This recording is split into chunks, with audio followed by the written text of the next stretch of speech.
The iron bars cast striped shadows across Eliza Dawson's face as she pressed her palms against the cold metal, her green eyes blazing with a fury that had burned steadily for 3 days now. And Sheriff Hawkins would not even look at her when he walked past her cell that morning in Trinity, Texas. "I did not steal that money," Eliza said through gritted teeth, her voice echoing off the stone walls of the jailhouse. "I have never stolen a single thing in my entire life, and you know it." Sheriff Hawkins finally stopped, his heavy boots scuffing against the wooden floorboards. He was a portly man with a graying mustache and eyes that had seen too much corruption to care about justice anymore.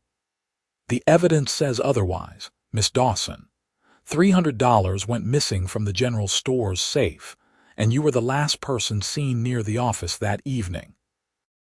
"Because I was delivering fabric for Mrs. Henderson's order," Eliza protested, her knuckles white as she gripped the bars. "That does not make me a thief." "The jury will decide that," Hawkins said with a dismissive wave of his hand. "What jury? You have already condemned me in this town." Eliza felt tears of frustration prick at her eyes, but she refused to let them fall. She had been raised by a father who taught her to stand tall even when the world tried to break her, and she would not crumble now, not when her entire future hung in the balance. The truth was far more sinister than a simple theft. Eliza knew exactly who had taken that money, and the knowledge sat like lead in her stomach. Marcus Henderson, the general store owner's son, had been pressuring her to marry him for months. When she refused his advances for the final time 2 weeks ago, he had looked at her with such cold hatred that it had sent chills down her spine. Now she understood why. The door to the sheriff's office opened, letting in a burst of hot June sunlight and a tall figure that Eliza had seen around town but never spoken to directly. Dalton McAllister removed his hat as he entered, revealing dark hair that curled slightly at the ends from the heat. He was a ranch hand who worked at the Double R spread just outside of Trinity, known for his honest work and quiet demeanor. Eliza had noticed him at church services, always sitting in the back pew, always leaving before anyone could engage him in conversation. "Sheriff," Dalton said, his voice a low rumble that seemed to fill the small space. "I need to speak with you about the Dawson case." Hawkins turned, his expression shifting from dismissive to guarded. "This is official business, McAllister. Unless you have something pertinent to add, I suggest you move along." "That is exactly why I am here." Dalton's gray eyes flicked to Eliza briefly before returning to the sheriff. "I was at the general store that evening. I saw what happened." Eliza's heart stuttered in her chest.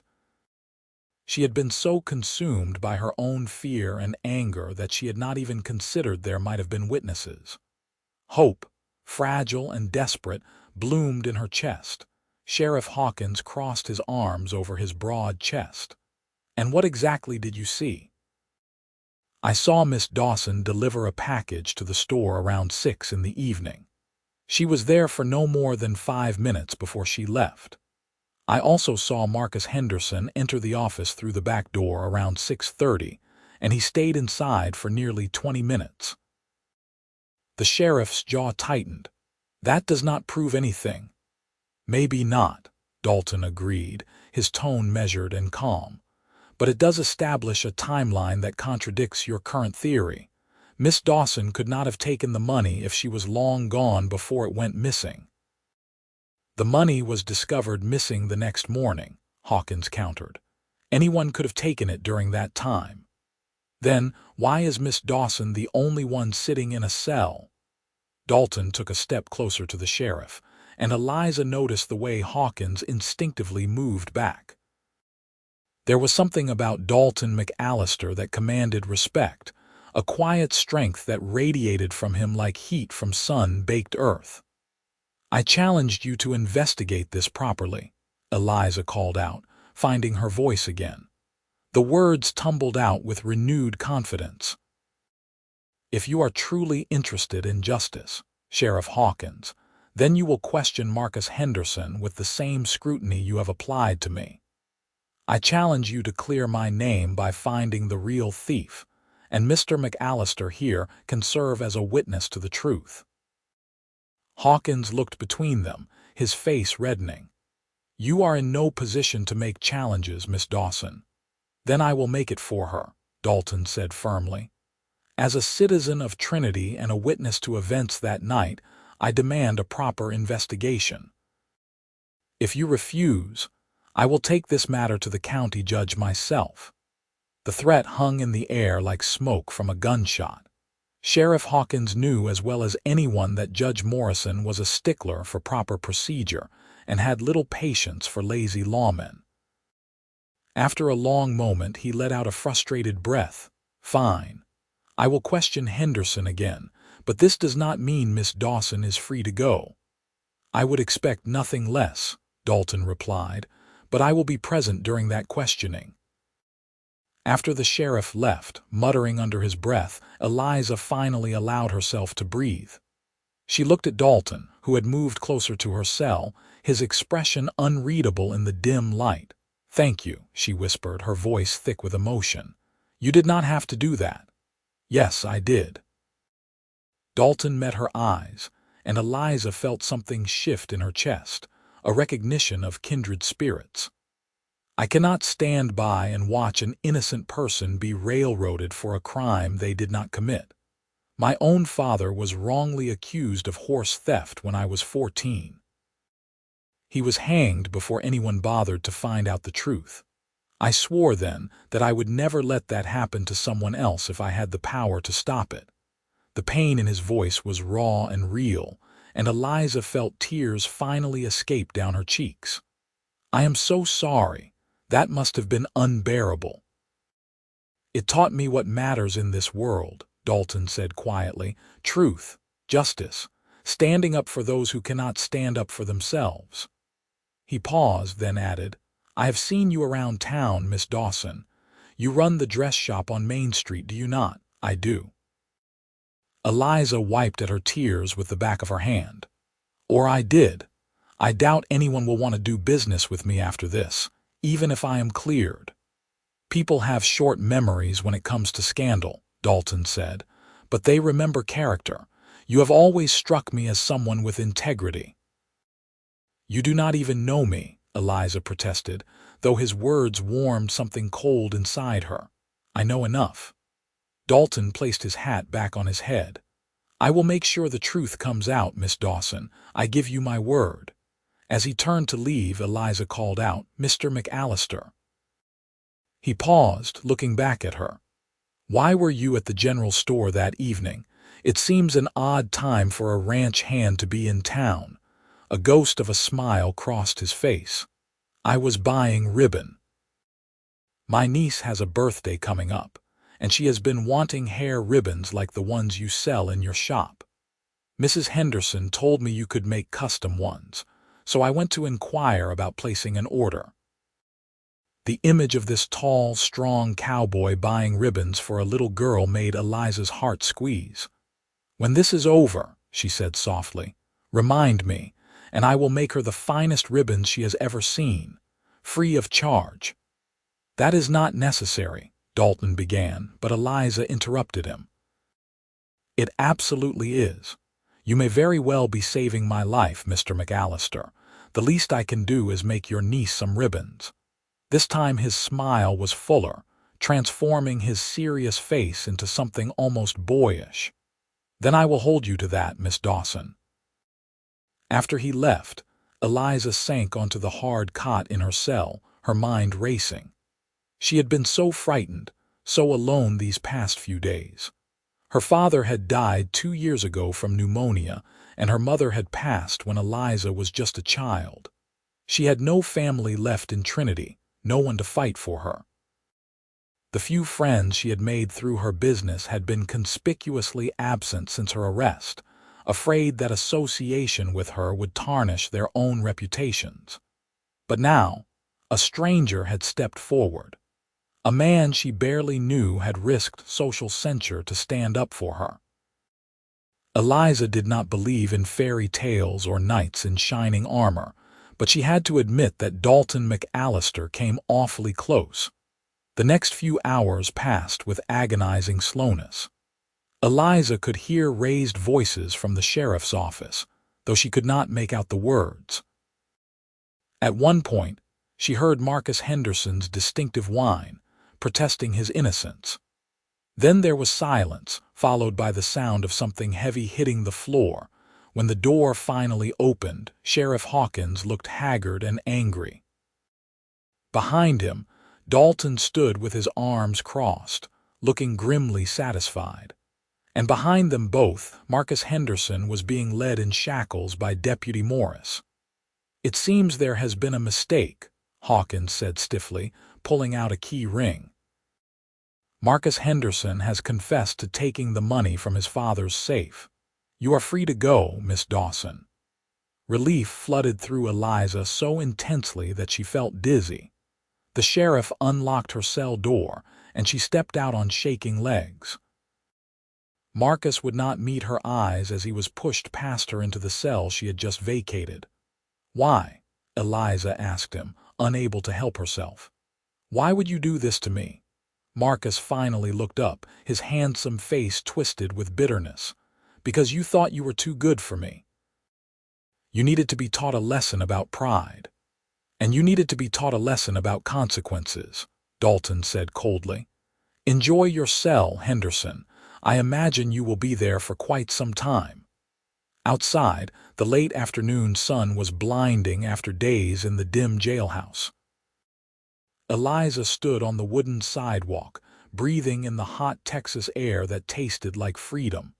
Dalton stood beside her, quiet and patient as she gathered herself. "I do not know how to thank you," Eliza said finally, turning to face him. "You saved me from a nightmare." "You do not owe me thanks," Dalton replied. "I only did what was right." "Most people do not bother with what is right when it is inconvenient," Eliza pointed out. "You could have kept silent. You could have told yourself it was not your business, but you did not." Dalton shifted his weight, clearly uncomfortable with her gratitude. "My father taught me that a man's character is defined by what he does when no one is watching. I like to think he would be proud of what I did today." "He would be," Eliza said with certainty. "Just as I am grateful." They stood there for a moment, neither quite sure what to say. Finally, Dalton cleared his throat. "Would you like me to walk you home? It is getting late, and after everything that has happened, I would feel better knowing you got back safely." "I would appreciate that very much," Eliza said. They walked in companionable silence through the streets of Trinity. The town was small, with a population of maybe 300 souls, and every storefront was familiar to Eliza. She had lived here her entire life, had built her business here, had planned to grow old here. Now she looked at it all with fresh eyes, wondering how many people had believed in her guilt, how many had been eager to see her fall.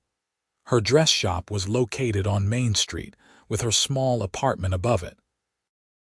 The building was modest but well-maintained, painted a cheerful yellow that her father had chosen because he said it reminded him of sunshine.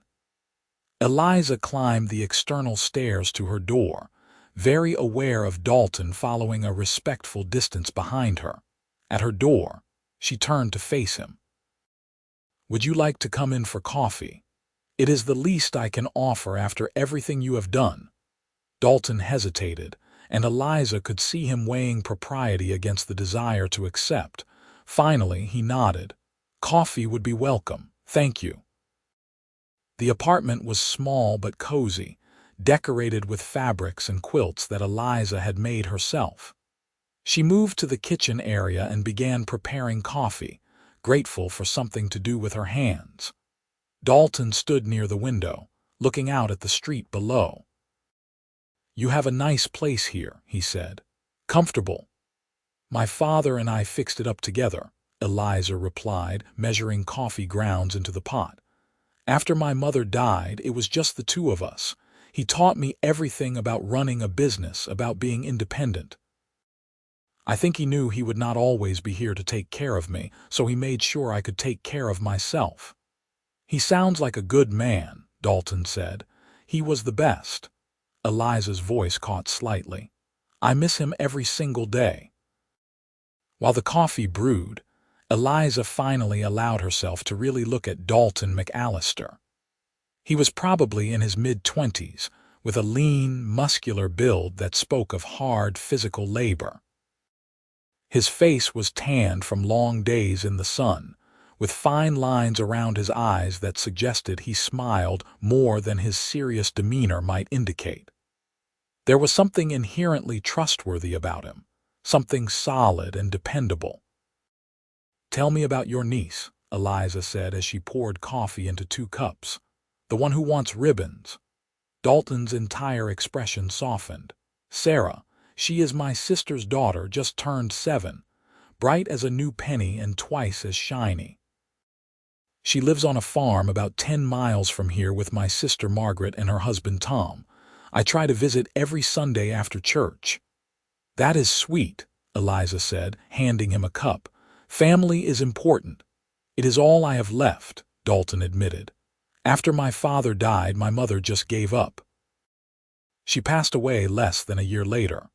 Margaret raised me from the time I was 15. I owe her everything." They sat down at Eliza's small kitchen table, the coffee warm between their hands. The evening light slanted through the windows, painting everything in shades of gold and amber. "Can I ask you something?" Eliza said after a moment. "You said you saw Marcus Henderson that night. Were you specifically watching the store, or was it chance?" Dalton took a sip of his coffee before answering. "A bit of both, if I am being honest. I had noticed Henderson bothering you at church a few weeks back. The way you moved away from him, the discomfort on your face, it was clear his attention was unwanted. Then I heard him bragging at the saloon about how he would teach you a lesson for rejecting him. I did not think much of it at the time, figured it was just drunk talk. But when I was at the store that evening and saw you leave, and then saw him sneaking in through the back, something did not sit right with me. I decided to keep watch for a while. You saw him take the money?" Eliza asked, her eyes wide. "Not directly," Dalton admitted. "But I saw him leave looking nervous, checking over his shoulder like he had done something wrong. When I heard you had been arrested the next day, I knew something was off. It took me a day to work up the courage to go to the sheriff, and another day to track down enough evidence to make him listen." "What evidence?" Eliza leaned forward, curious. "I went back to the store and looked around, found a button from Henderson's distinctive vest on the floor of the office. Also found a witness, old Pete, who sleeps in the alley behind the store. He confirmed he saw Henderson leaving through the back door late that evening. With my testimony and Pete's, plus the button, the sheriff had enough to question Henderson properly. Under pressure, the man cracked like an egg." Eliza shook her head in amazement. "You did all that for someone you do not even know?" "Why?" Dalton met her eyes, and Eliza felt her breath catch at the intensity in his gaze. "Because it was the right thing to do," he said simply. "And because maybe I wanted to know you better, and I figured this was as good a place to start as any." The honesty in his words made Eliza's cheeks flush. "That is quite a way to introduce yourself." "I have never been good with words," Dalton said with a slight smile. "I am better with actions." "Your actions speak volumes," Eliza said softly. "They tell me you are a good man, Dalton McAllister, the kind of man who stands up for what is right, even when it is hard. The kind of man who investigates and fights for justice. The kind of man who buys ribbons for his niece." "And what kind of woman are you, Eliza Dawson?" Dalton asked, turning the question back on her. Eliza considered this. "I am the kind of woman who builds her own business from nothing, who stands up for herself even when she is terrified, who believes in honesty and hard work, and who does not forget kindness when it is shown to her. Those are good qualities, Dalton said. They talked as the evening deepened into night, sharing stories about their lives and their dreams. Eliza learned that Dalton had worked on the Double R Ranch for 5 years, saving every penny with the hope of one day buying his own land. He wanted a small spread where he could raise horses, something manageable that he could build into something greater over time. "I have always loved horses," he said, his voice taking on a passionate note that had been absent before. "They are honest creatures. They do not lie or cheat or manipulate. If you treat them well, they will give you everything they have." "That sounds beautiful," Eliza said. "I hope you achieve that dream." "What about you?" Dalton asked. "What are your dreams?" Eliza traced the rim of her coffee cup with one finger. "I want to expand my shop, maybe hire some help so I can take on more custom orders. I want to be known for quality work, for craftsmanship. I want to build something that would make my father proud." "I think he already would be proud," Dalton said. "You have built a successful business on your own. That takes courage and determination." When Dalton finally stood to leave, Eliza felt a strange reluctance to see him go. In just a few hours, this man had become more than her rescuer. He had become someone she wanted to know better, someone whose presence made her feel safe and understood. "Thank you again," she said at the door, "for everything." "You do not need to keep thanking me," Dalton said, settling his hat on his head. "But I would like to see you again if that would be acceptable to you." Eliza's heart skipped. "I would like that very much. Then perhaps I could take you to church on Sunday. And afterward, we could visit my sister's farm so you can meet Sarah and take her measurements for those ribbons." "That sounds perfect," Eliza agreed. Dalton smiled, and it transformed his entire face. "Good night, Eliza." "Good night, Dalton." She watched from her window as he walked down the street, his long stride confident and sure. Only when he disappeared around the corner did she finally move away, her mind whirling with the events of the day. The next few days passed in a blur. Word of Marcus Henderson's confession spread through Trinity like wildfire, and suddenly, everyone who had shunned Eliza was apologizing and claiming they had never really believed in her guilt. Eliza accepted their apologies with grace, though she noted who had stood by her and who had not. Her shop, which had been empty during her imprisonment, was suddenly full of customers again. Women who had whispered about her behind their hands now wanted her to make them dresses and alter their garments. Eliza threw herself into the work, grateful for the distraction and the income.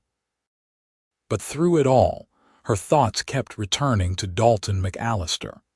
She found herself looking forward to Sunday with an anticipation that felt both exciting and terrifying. It had been so long since she had allowed herself to feel anything for a man. After watching her mother die young and seeing the grief that had consumed her father, Eliza had been cautious about giving her heart away. And after Marcus Henderson's unwanted advances, she had been even more wary. But Dalton was different. There was a gentleness in his strength, a kindness in his eyes that made her want to trust him. He had proven himself in the most dramatic way possible, and now she wanted to know what else lay beneath his quiet exterior. Sunday arrived bright and warm, the kind of perfect June morning that made Texas almost bearable. Eliza dressed carefully in her best Sunday dress, a pale blue cotton that she had made herself. She pinned her auburn hair up carefully, allowing a few curls to frame her face. When she looked in the mirror, she saw nervous excitement reflected back at her. Dalton arrived at her door precisely at 9, wearing clean trousers and a pressed shirt that suggested he had taken as much care with his appearance as she had.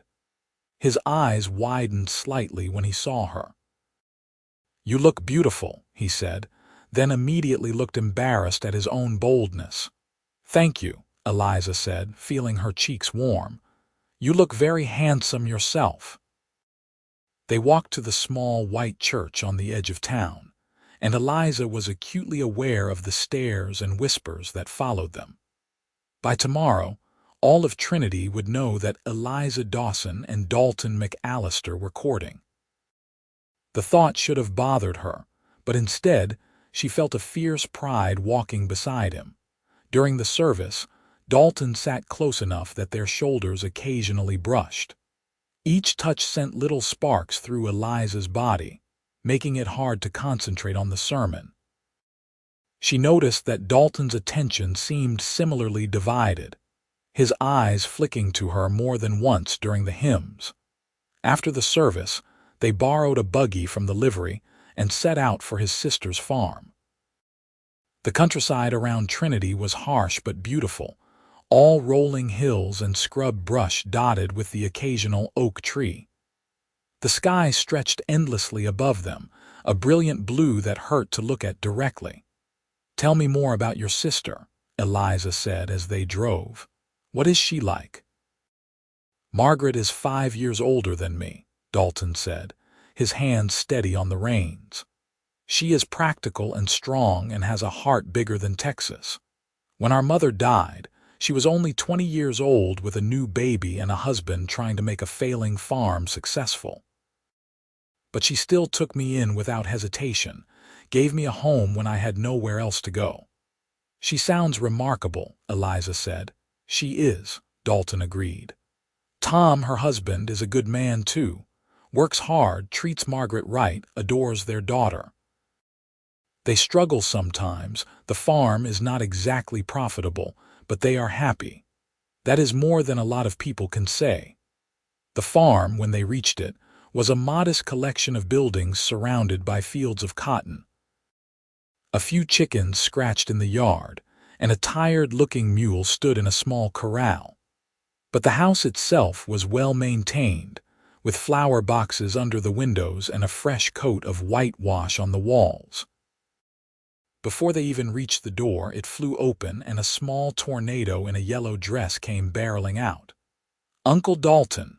the little girl shrieked, launching herself at him as he climbed down from the buggy. Dalton caught her easily, swinging her up into his arms. "Hello, troublemaker. Have you been behaving yourself?" "Mostly," Sarah said with a grin that suggested otherwise. She had dark curls like her uncle and the same gray eyes, though hers were full of mischief. Then she noticed Eliza and went shy, burying her face in Dalton's shoulder. "Sarah, I want you to meet someone special," Dalton said gently. "This is Miss Eliza Dawson. She is the lady who makes those beautiful ribbons you have been admiring in town." Sarah peeked out, her eyes going wide. "Really, really," Eliza confirmed with a warm smile. "And your uncle tells me you have a birthday coming up. I thought I might make you some special ribbons as a present." "Truly?" Sarah's shyness evaporated in an instant. "Can they be blue?" "Blue is my favorite color." "Blue it is," Eliza promised. Margaret appeared in the doorway, wiping her hands on her apron. She was a handsome woman with kind eyes and the same strong features as her brother. Her expression was curious as she looked between Dalton and Eliza. "So this is the famous Miss Dawson," Margaret said, coming down the steps. "Dalton has not stopped talking about you all week." "Margaret," Dalton said warningly, but his sister just laughed. "It is true. Come inside, Miss Dawson. I want to hear all about how my brother played hero." Inside, the house was cozy and filled with the smell of something delicious baking. Tom turned out to be a quiet man with gentle hands and a ready smile. Over lunch, Eliza found herself relaxing completely, drawn in by the warmth and love that filled this simple home. Sarah chattered endlessly about school and her friends and the kittens that had been born in the barn last month. She insisted on showing Eliza everything, from her collection of pretty rocks to her favorite hiding spot in the hayloft. Through it all, Dalton watched with obvious affection, and Eliza could see how much he loved his niece. After lunch, while Tom and Dalton went to fix a fence that needed mending, Margaret and Eliza sat on the porch with glasses of lemonade and watched Sarah play with the chickens. "My brother is a good man," Margaret said without preamble. "The best man I know, if I am being honest. But he has been alone for too long.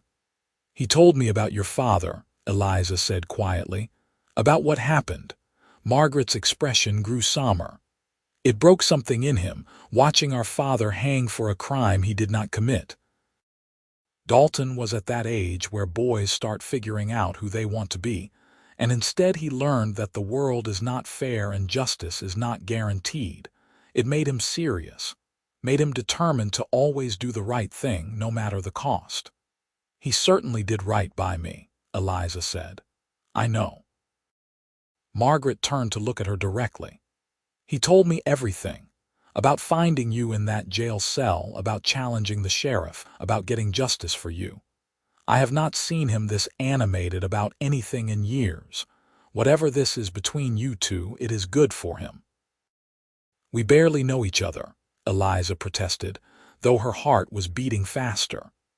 "Sometimes you do not need a lot of time to recognize something real," Margaret said wisely. "I knew Tom was the man I would marry within a week of meeting him. Sometimes your heart just knows." Eliza thought about this as she measured Sarah for her ribbons, carefully noting the girl's head size and her preferences. Did her heart know? Was this feeling in her chest whenever she looked at Dalton something real and lasting, or just gratitude mixed with attraction? When Dalton and Tom returned from their work, dirty and sweating but satisfied, Eliza felt her breath catch at the sight of him. There was something about seeing him like this, sleeves rolled up and hat pushed back, that made her pulse race. This was not gratitude. This was something much more dangerous and much more wonderful. As they drove back to Trinity in the golden light of late afternoon, Eliza felt a contentment settle over her like a warm blanket. "Your family is lovely," she said. "Thank you for sharing them with me." "They loved you," Dalton replied. "Sarah has already asked when you can visit again." "And what did you tell her?" Dalton glanced at her, his gray eyes serious. "I told her that would be up to you, that I hoped it would be soon, but I would not presume." Eliza reached over and placed her hand on his arm, feeling the solid muscle beneath the fabric of his shirt. "I would like to visit again. Very much." Dalton's hand came up to cover hers, warm and strong. "I am glad." They did not talk much for the rest of the drive, but the silence was comfortable, filled with possibility. When they reached Eliza's shop, Dalton helped her down from the buggy, his hands lingering at her waist perhaps a moment longer than strictly necessary. "Eliza," he said, his voice low and serious, "I want to be clear about my intentions. I am not a man who plays games or courts women lightly. If this is something you want to pursue, I need you to know that I am looking for something real, something lasting." Eliza's heart hammered in her chest. "That is what I want too," she said breathlessly. "I am tired of being alone, Dalton. Tired of being afraid to let someone in. You saved me, not just from jail, but from giving up hope that there are still good people in this world." "You saved me too," Dalton said, reaching up to gently cup her cheek. "You just do not know it yet." He leaned down slowly, giving her plenty of time to pull away, but Eliza did not want to pull away. When his lips met hers, it was gentle and sweet and filled with promise. The kiss was brief, appropriate for a public street in a small town, but it rocked Eliza to her core. When they parted, both breathing a little faster, Dalton rested his forehead against hers. "I should go," he said reluctantly, "but I will be back, if that is all right with you." "It is more than all right," Eliza whispered. "It is everything." Over the next few weeks, Dalton became a regular presence in Eliza's life. He would stop by the shop after finishing his work at the ranch, often bringing small gifts, wildflowers he had picked, a particularly beautiful stone he had found, once a book of poetry he thought she might enjoy. They would walk together through Trinity in the evenings, talking about everything and nothing. Eliza learned that Dalton loved thunderstorms and hated pickles, that he could quote Shakespeare but could not carry a tune to save his life, that he was patient and kind but had a fierce temper when confronted with injustice, that he dreamed of not just owning his own ranch, but building something he could pass down to future generations. And Dalton learned about Eliza, about how she had taught herself to sew by unpicking her mother's old dresses and studying the construction, about her fear of deep water after nearly drowning as a child, about her secret love of dime novels, which she read late at night when no one could see, about how she longed for a family of her own but had been afraid she had waited too long. "You are only 23, Dalton said when she confessed this fear. They were sitting on a bench outside her shop, watching the sun set over Trinity's Main Street. "You have plenty of time." "But what if I do not find the right person?" Eliza asked. "What if I end up alone?" Dalton took her hand, lacing his fingers through hers. "You are not going to end up alone," he said with such certainty that Eliza believed him. "Not if I have anything to say about it." The intensity in his voice made Eliza turn to look at him. "Dalton, I love you, Eliza," he said simply. "I know it has only been a few weeks and maybe it is too soon to say it, but I cannot keep it inside anymore. I love you. I think I started falling in love with you the moment I saw you in that jail cell, so fierce and brave and refusing to give up. And every moment I have spent with you since has only made me more certain." Tears sprang to Eliza's eyes. "I love you too," she whispered. "I was so afraid to say it, afraid it was too fast, too much. But I do. I love you, Dalton McAllister." He kissed her then, right there on Main Street as the sun painted the sky in shades of orange and pink. "Let the whole town see. Let them talk." Eliza did not care about anything except the man holding her like she was something precious and rare.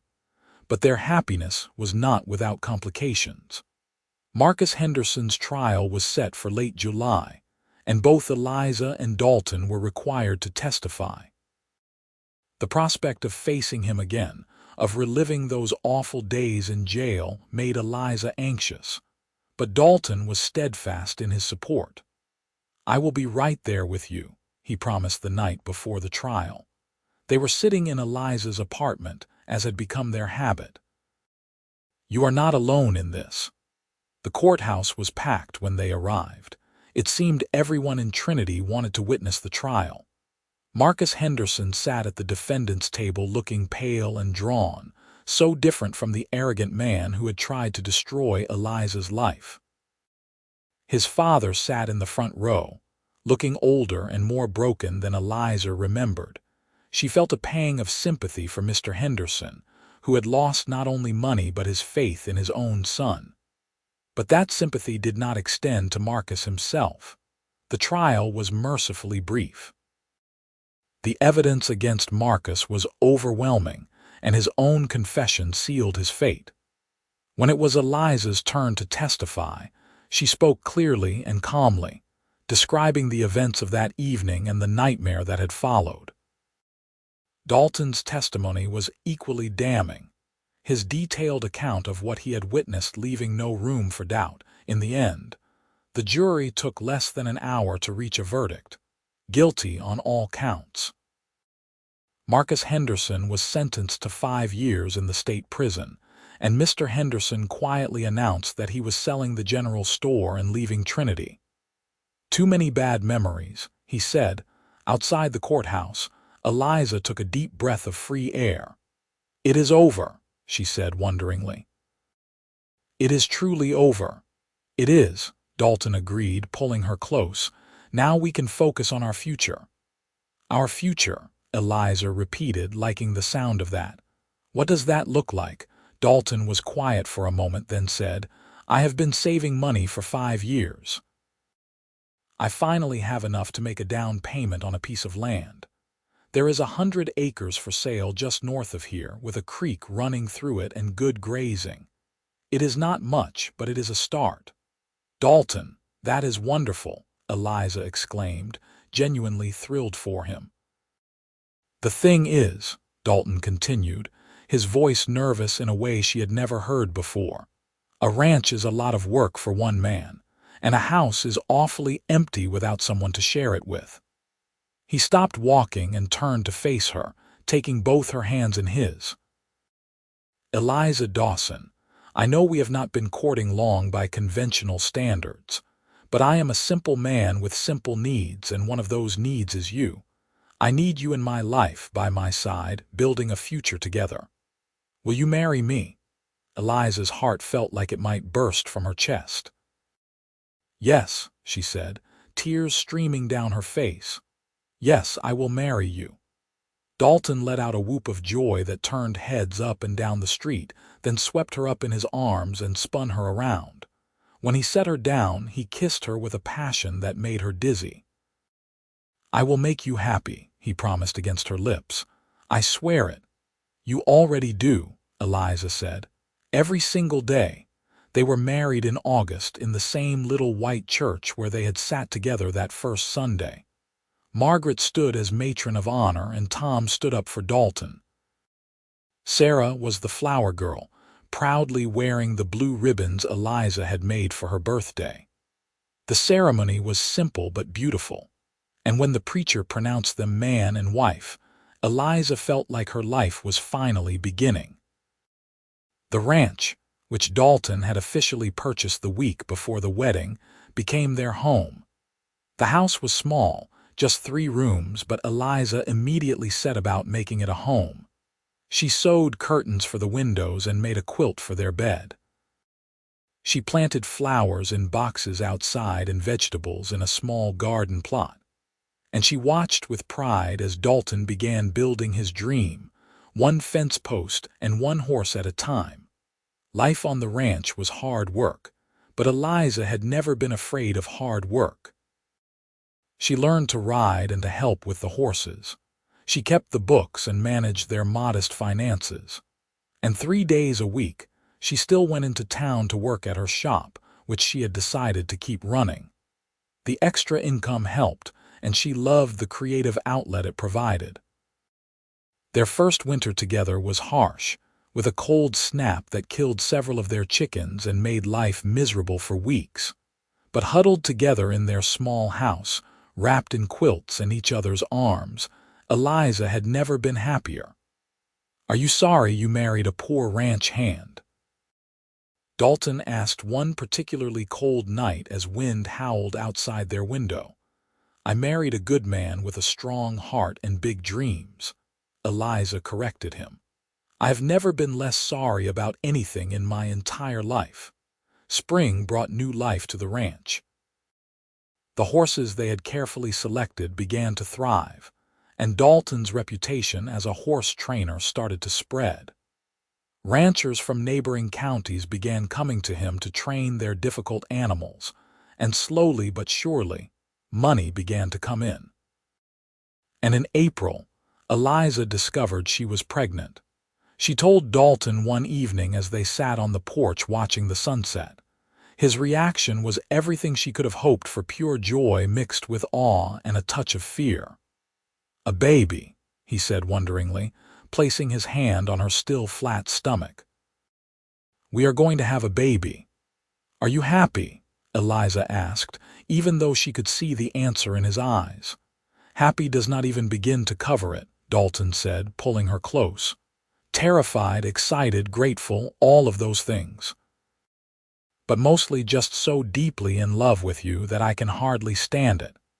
The pregnancy progressed smoothly, though the Texas summer heat was brutal. Eliza continued working at her shop until she got too large to sit at her sewing machine comfortably, then transitioned to doing embroidery work at home. Margaret visited often, bringing advice and baby clothes that Sarah had outgrown. The 2 women had become close friends, and Eliza was grateful for her sister-in-law's wisdom and support. In December, on a cold, clear night when the stars seemed close enough to touch, Eliza went into labor. Margaret and the midwife were there, and Dalton paced outside the bedroom until Margaret finally told him to come in and be useful. "You helped bring foals into the world," she said practically. "This is not so different." It was actually very different, and by the time the baby finally arrived, Dalton looked as exhausted as Eliza felt. But when the midwife placed their son in Eliza's arms, every moment of pain was forgotten. "He is perfect," Eliza breathed, looking down at the tiny red face. "He is," Dalton agreed, his voice choked with emotion. "What should we name him?" They had discussed names endlessly over the past months but had never quite settled on one. Now, looking at their son, Eliza knew. "James," she said, "after your father, so his name and his memory live on." Dalton's eyes filled with tears. "James," he repeated. "Yes, that is perfect." Baby James was a good child, healthy and happy and full of curiosity. As he grew from infant to toddler, Eliza marveled at how much he looked like his father, with the same gray eyes and dark hair. But he had her smile, people said, and her gentle nature. The ranch continued to grow and prosper. By the time James was 3, Dalton had expanded to 200 acres and built a proper barn and corral. They now ran 30 horses and had hired a young man named Billy to help with the work. Eliza's dress shop remained successful, and she had even hired a young woman named Anne to help manage it so she could spend more time at home with James. In the spring of James's 4th year, Eliza discovered she was pregnant again. This time the pregnancy was harder, and Eliza found herself exhausted and sick for months. Dalton was attentive and worried, doing everything he could to make her comfortable. When their daughter finally arrived in January, smaller and more delicate than James had been, both parents were relieved and overjoyed. "She looks like you," Dalton said softly, cradling the tiny infant. "Same red hair, same stubborn chin." They named her Emma after Eliza's mother. James was fascinated by his baby sister, constantly wanting to hold her and help care for her. Watching her husband with their children, seeing the gentleness and patience he showed them, made Eliza fall in love with him all over again every single day. Life settled into a comfortable rhythm. The ranch continued to thrive, becoming one of the most respected horse operations in that part of Texas. Eliza's shop remained successful, though she had turned over most of the day-to-day operations to Anne, preferring to spend her time with her growing children. James grew into a sturdy boy who loved horses as much as his father did, spending every moment he could in the barn and corrals. Emma was more reserved, preferring books and drawing to outdoor activities, though she could ride as well as any child her age. They were different in temperament, but close in affection, and their laughter filled the house that Dalton had expanded twice to accommodate their growing family. Sarah, now a young woman of 16, often came to stay with them during school breaks. She had grown into a lovely girl with dreams of becoming a teacher, and Eliza quietly set aside money to help pay for her schooling. It was the least she could do for the niece who had inadvertently brought her and Dalton together. On their 5th wedding anniversary, Dalton surprised Eliza with a trip to San Antonio. Margaret and Tom agreed to watch the children, and for 3 glorious days, Eliza and Dalton were just a couple, free to explore the city and enjoy each other's company without the demands of ranch life and parenthood. "I have something for you," Dalton said on their last evening, as they sat in the hotel restaurant overlooking the San Antonio River. He pulled out a small box and slid it across the table. Inside was a delicate gold locket. Eliza opened it to find a tiny photograph of their family. Dalton, Eliza, James, and Emma that must have been taken during one of the traveling photographer's visits to Trinity.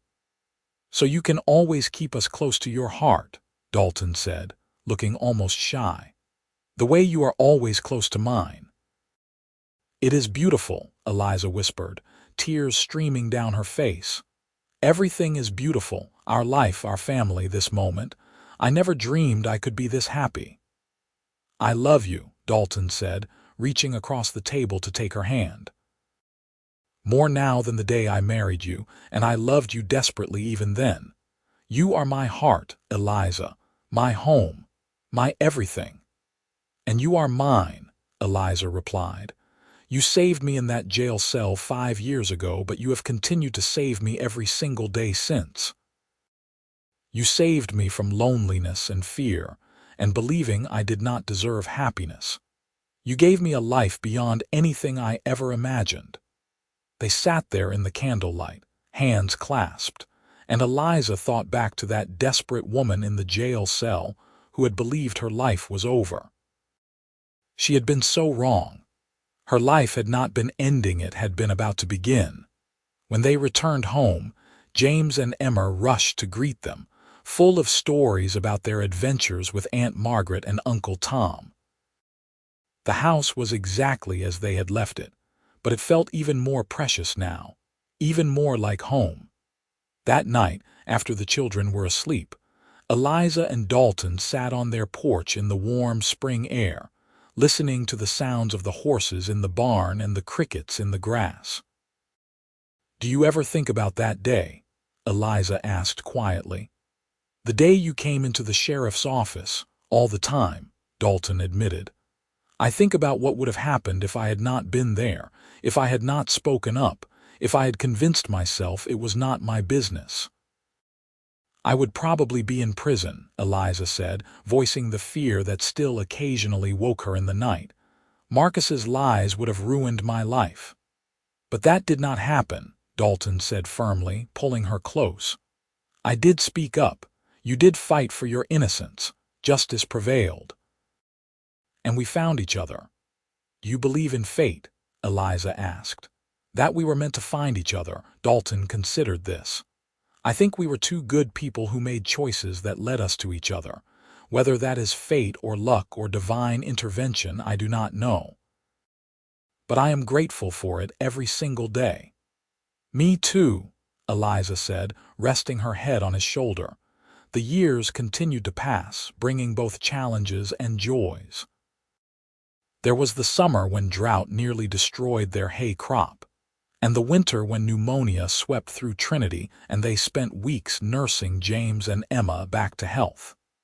There was the day that a fire started in the barn, and Dalton and Billy barely managed to save the horses. There was the pain of Billy leaving to start his own ranch, and the joy of finding another good hand to replace him. Through it all, Eliza and Dalton stood together, their love deepening with each challenge they overcame. They learned each other's moods and needs, developed the comfortable shorthand of a couple who truly knows each other. They argued occasionally, as all couples do, but they never went to bed angry, always talking through their disagreements until they reached understanding. On James's 10th birthday, Dalton gave him his first horse, a gentle mare named Daisy. The look of pure joy on their son's face was worth more than any amount of money.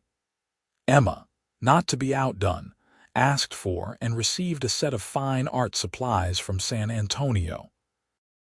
She had shown real talent for drawing, and Eliza encouraged this, remembering her own father's support of her sewing aspirations. Margaret and Tom continued to be a big part of their lives, coming for Sunday dinners and holidays. Sarah finished her schooling and did indeed become a teacher in a neighboring town, though she still visited regularly. She had grown into a capable young woman, and Eliza took pride in knowing she had helped support Sarah's dreams. Mr. Henderson, the former general store owner, had indeed left Trinity after his son's trial. But a few years later, Eliza received a letter from him. It was short and formal, but the meaning was clear. He apologized for his son's actions and for the pain Marcus had caused. He said he hoped she had found happiness despite everything. Eliza wrote back, telling him she held no grudge and that she hoped he had found peace as well. Some wounds could never fully heal, but they could at least stop bleeding. Marcus himself was released from prison after serving his full sentence. He did not return to Trinity, and Eliza heard through the grapevine that he had moved to California to start over. She hoped he had learned something from his time in prison, that he had become a better man. But mostly, she tried not to think about him at all. He was part of a painful past, and she was focused on her beautiful present.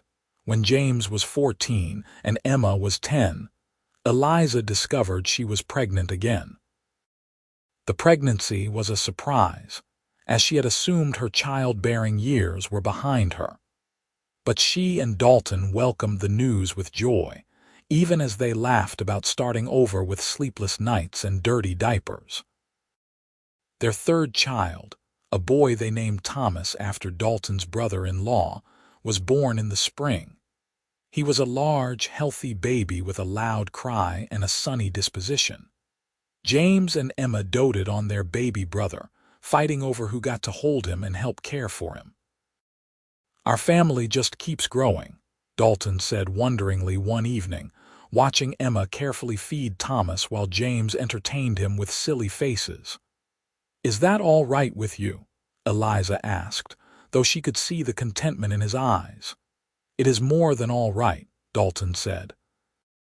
"When I was a boy, after my father died, I used to dream about having a big family one day, a house full of love and laughter and children. You have given me that dream, Eliza. You have given me everything." The ranch, which had started as a modest 100 acres and a handful of horses, had grown to nearly 500 acres with over 100 horses. Dalton had become known throughout Texas as one of the best horse trainers in the state, and people came from hundreds of miles away to buy his animals or have him train theirs. They had built a larger house, with bedrooms for all the children and a proper parlor for entertaining. Eliza's shop in town remained successful under Ann's management, providing a steady income and keeping Eliza connected to the town she had called home her entire life. On their 10th anniversary, the whole family went to San Antonio for a celebration. They stayed in the same hotel where Eliza and Dalton had spent their 5th anniversary, though this time with 3 children in tow. They visited the missions and the markets, ate in restaurants, and bought small treasures to bring home. It was chaotic and exhausting and absolutely perfect. On their last night, after the children were asleep in the adjoining room, Dalton pulled Eliza onto the balcony to look at the stars. The San Antonio night was warm and full of the sounds of the city, so different from the quiet of their ranch.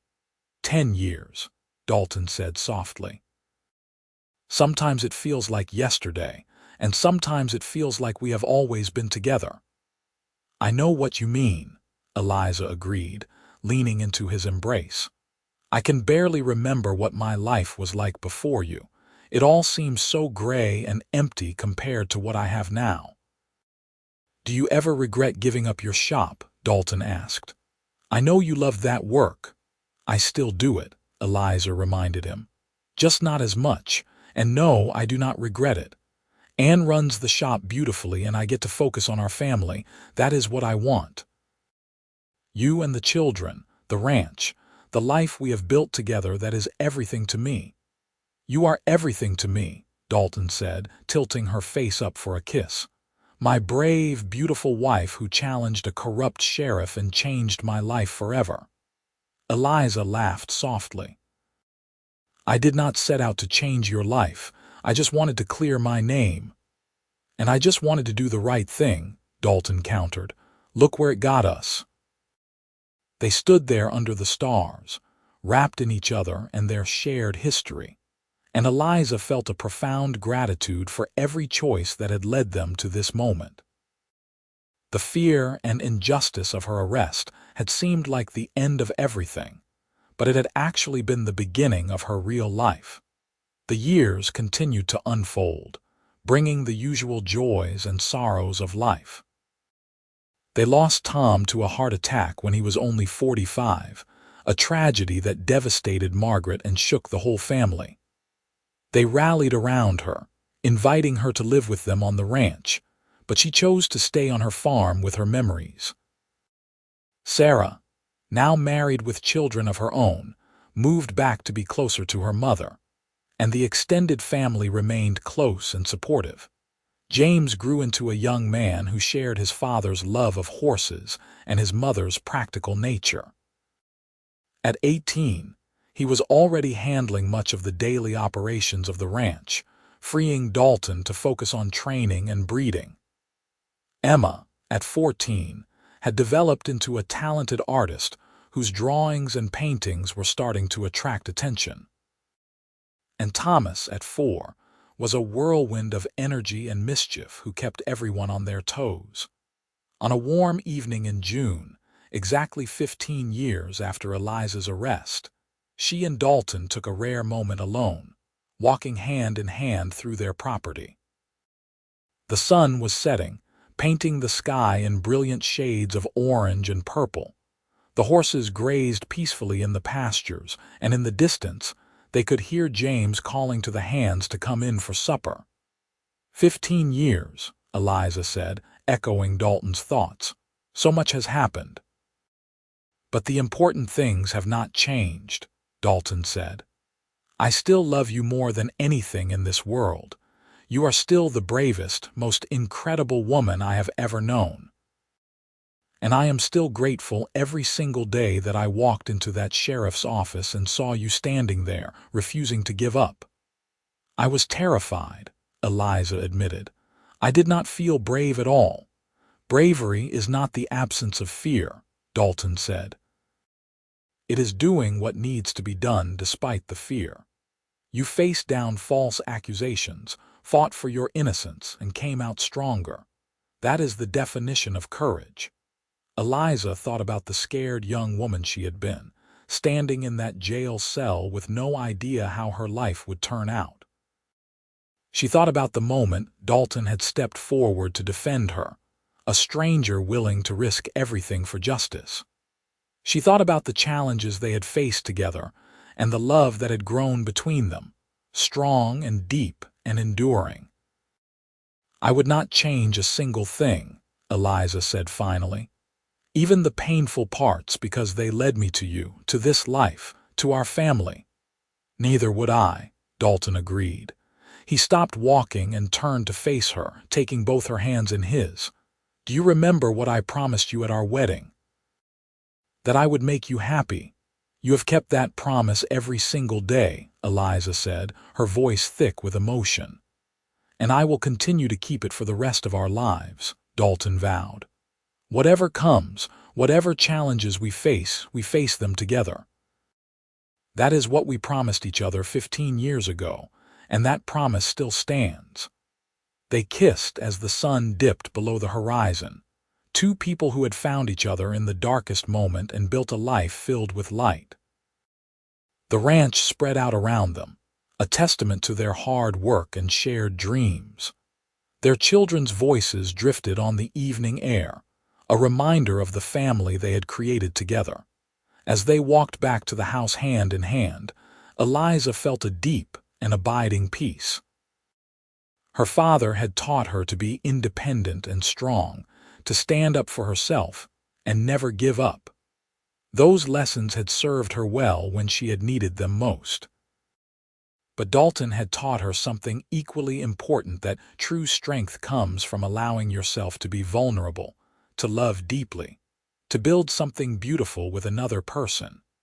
The house was warm and bright when they entered, filled with the sounds of family.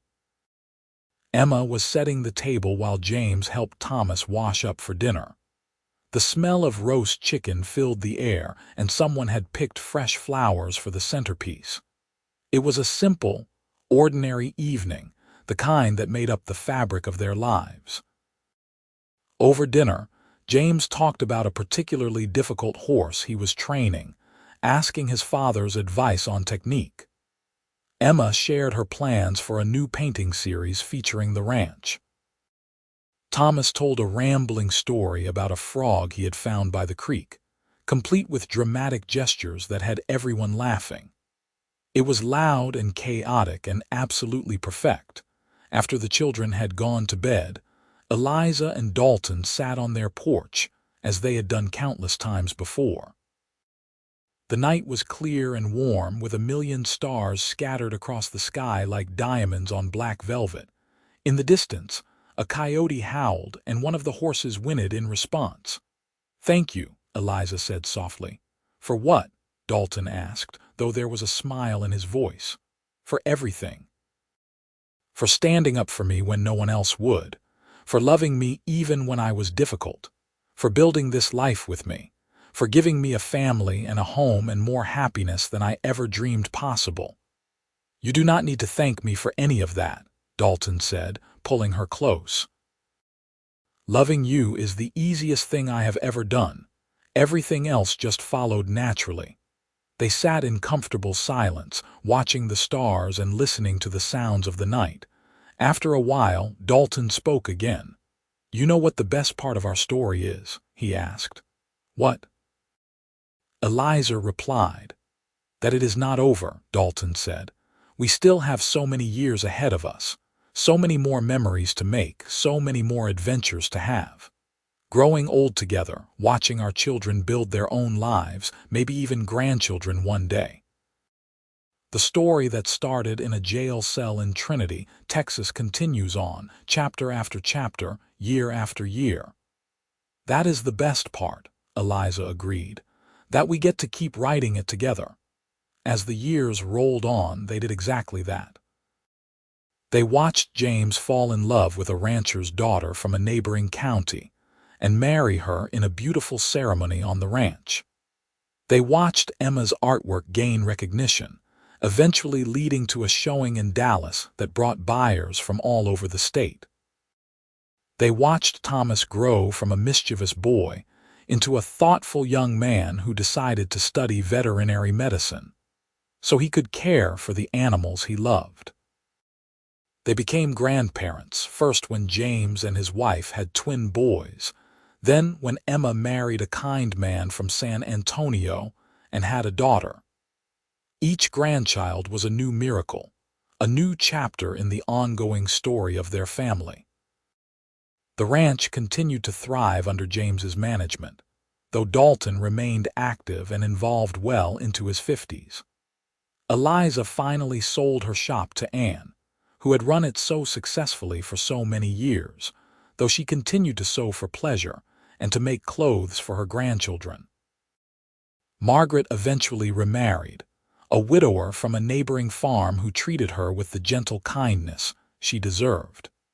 Sarah's children grew up and had children of their own, and the extended family remained close, gathering for holidays and celebrations. Through it all, Eliza and Dalton remained each other's constant. They argued sometimes, as couples do when they know each other so well. But they always talked through their disagreements, always remembered why they had fallen in love in the first place. The passion of their early years mellowed into something deeper and richer, a love that was woven into the very fabric of their beings. On their 25th anniversary, their children threw them a surprise party at the ranch.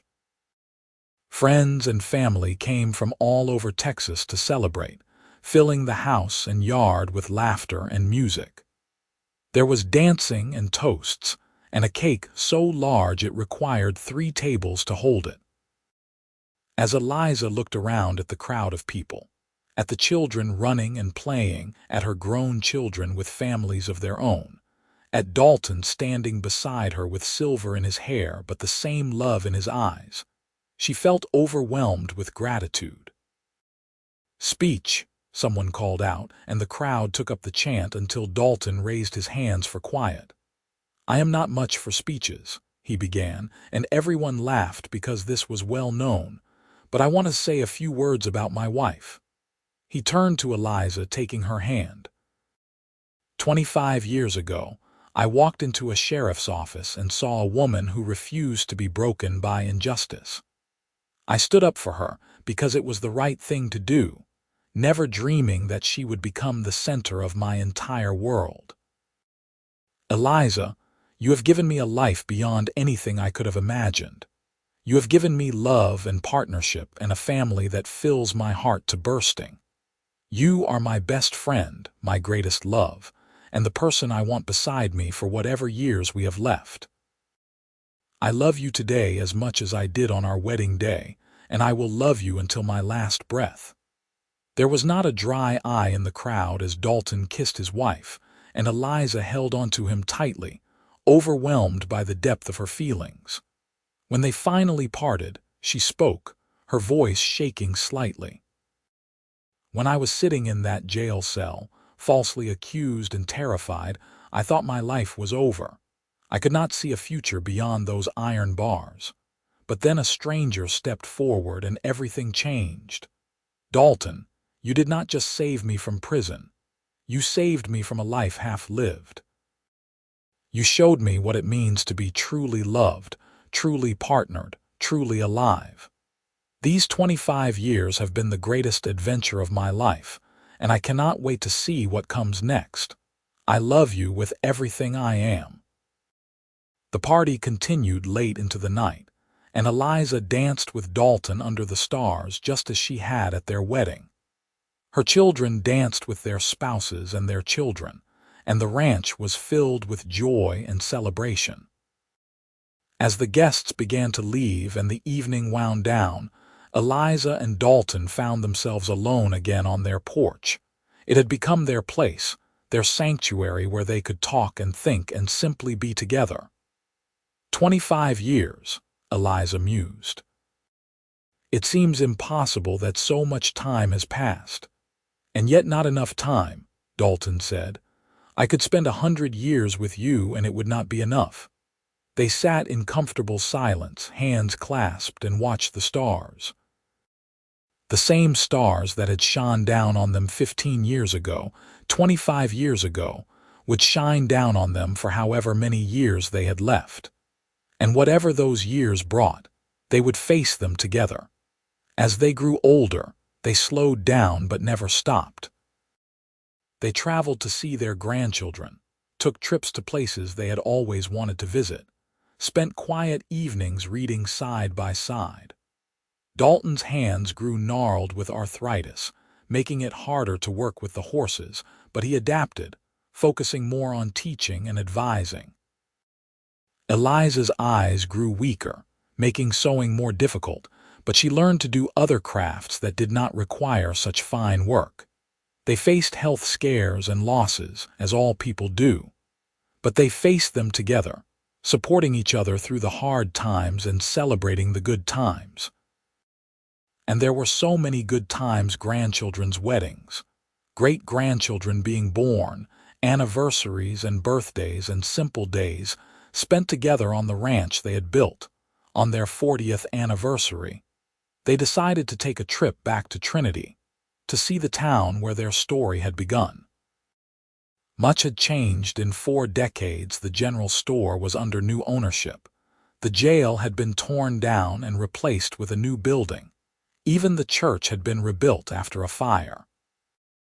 But the bones of the town remained the same, and walking down Main Street, Eliza could almost see the ghosts of who they had been. They visited Eliza's old shop, which was now a millinery. They walked past the spot where the jail had stood, where Eliza had faced her darkest moment. They sat on a bench in the town square and watched people go about their lives, none of them knowing the significance this place held. "You ever regret it?" Dalton asked suddenly. "Challenging the sheriff, fighting for your name, it could have gone so wrong." "Never," Eliza said firmly. "I had to fight. I could not let Marcus Henderson destroy me, and if I had not fought, I never would have known what you were willing to do for me. Our entire life together stems from that moment when I refused to give up and you refused to stay silent." "No regrets then," Dalton said with satisfaction. "Just gratitude for every moment we have had." They returned to the ranch as the sun was setting, painting the Texas sky in shades of gold and rose. Their family was waiting for them, having gathered for a quiet dinner celebration. The house was full of voices and laughter, 3 generations gathered under one roof. As Eliza looked around the table at her children, her grandchildren, her great-grandchildren, she thought about the journey that had brought her here. From a scared young woman in a jail cell to a matriarch presiding over a family built on love and respect. Every trial had led to triumph. Every challenge had made them stronger. Every year together had deepened their bond. After dinner, as the family scattered to various activities, Eliza and Dalton found themselves once again on their porch. It was their place, had always been their place, where they could talk and dream and remember. 40 years, Dalton said, shaking his head in wonder. "It seems like a lifetime and a moment all at once." "It has been a good life," Eliza said contentedly. "The best life." "The best life," Dalton agreed. He reached over and took her hand, his grip still strong despite his age. "And it is not over yet. We still have time, Eliza. Time to make more memories, time to watch our family grow, time to sit on this porch and count our blessings." "All the time in the world," Eliza said softly. They sat in comfortable silence as the stars came out one by one, the same stars that had witnessed their first kiss, their wedding vows, the birth of their children, every triumph and tragedy of their long life together. The ranch was quiet around them, peaceful in the gathering darkness. Eliza thought about the young woman she had been, standing in that jail cell with her hands pressed against cold iron bars, demanding justice. She thought about the quiet cowboy who had stepped forward when no one else would, who had stood behind her as a witness to the truth. She thought about how that single act of courage and kindness had blossomed into this beautiful, complicated, wonderful life. "I love you," she said, the words as true now as they had been the first time she spoke them. "I love you too," Dalton replied, his voice warm with affection and contentment. "Always have, always will." And there on the porch of the ranch they had built together, surrounded by the family they had created, Eliza Dawson McAllister and Dalton McAllister sat hand in hand, grateful for every moment of the journey that had brought them from a jail cell in Trinity, Texas, to this place of peace and love and belonging. Their story, which had begun with challenge and injustice, had become a testament to the power of standing up for truth, of having the courage to love, and of building a life on a foundation of respect and partnership. The stars wheeled overhead, the horses moved softly in their stalls, and the sounds of their family drifted through the open windows. It was, Eliza thought, a perfect ending to a perfect day in a perfect life. Not perfect in the sense that there had been no struggles or sorrows, but perfect in the sense that every moment, good and bad, had been shared with the person she loved most in the world. And that, she realized as Dalton squeezed her hand and smiled at her in the starlight, was all that mattered.